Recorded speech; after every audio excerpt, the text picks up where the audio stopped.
back to KP's Kingdom, cooking with KP, and today I'm going to show you how I make my pulled lamb tacos or tacos. Alright, it's a bit of a process, this one. Hang in there, it's worth it at the end, believe me. Alright, so here I've got my slow cooker ready. I've got a couple of onions, I'm putting those through the mandolin and I'm cutting those up really nice and fine. Now I've got 2 lamb shanks and I'm just using an all-purpose seasoning. It's something that I actually used to make my southern fried chicken. It's got paprika, cumin, coriander, salt, pepper, onion powder, garlic powder, all the good stuff. You can take any of those and make up your own spice rub.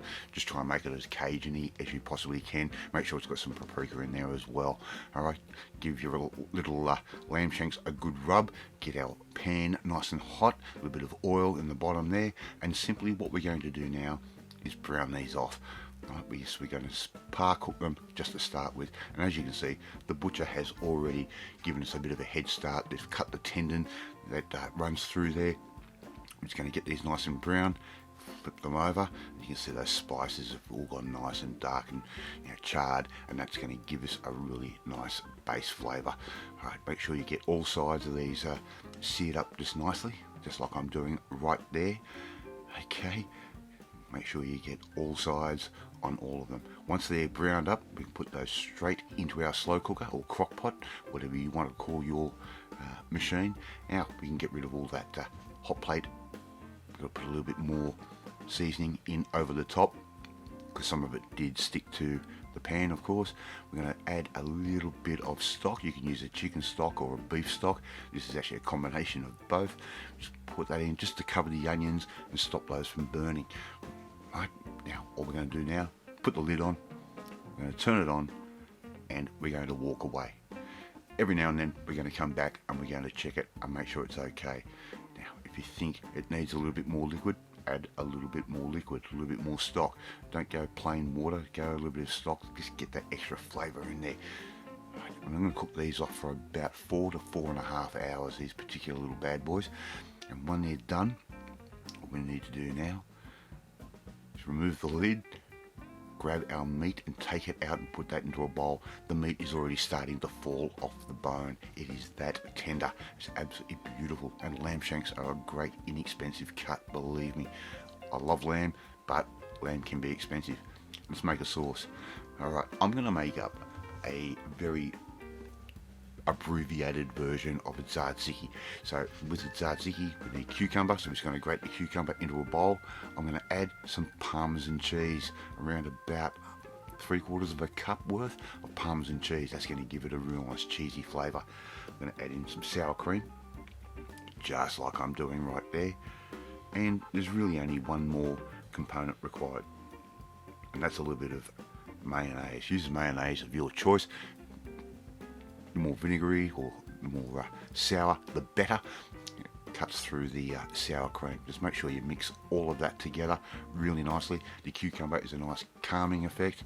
Now I'm going to remove some of the liquid and some of the onion from our slow cooker, put that into a pan just like that, and this is going to form a little bit of a sauce, if you like, for our meat. Now we've got our lamb shanks. Simply we're just going to remove the meat and let that cool down and reabsorb any moisture that might have been there. We're just going to tear it up with our fingers. I'm not going to bother using a knife and fork. It is that tender that you can just pull it all apart and even tear it apart with your fingers. As I said, this is pulled lamb. So just tear all that up, put that back into that little bit of a gravy that we've just started there. I'm not adding any flour or anything like that, just a simple basic reduction. We've got that on very, very low just to keep the meat nice and warm. That's it. Give it a splash of a little bit of Worcestershire sauce. It's just going to bring up that flavour profile a little bit. Alright, we've got a nice warm tortilla, and I'm just going to add a little bit of meat like that straight in. You can have as much or little as you like. I find that if you put a little bit in, you end up with a little bit more taco-ness all round. Okay, so I'm just going to add a little bit of avocado. That can go straight in. And I've got some leaves. I've just got some rocket or arugula and some baby spinach leaves. I've given that a bit of a lime dressing over the top. Nothing real hectic about that. And there you go. You're ready to eat. your taco. How easy was that? As I said, it does take a little bit of time, but definitely worth it. And if you haven't had a pulled pork taco, or sorry, pulled lamb taco before, you don't know what you're missing. The flavors are incredible. Thank you so much for watching this video. I really do appreciate it. If you like this video, hit that like button. It gives me confidence. It should make you feel warm and fuzzy too.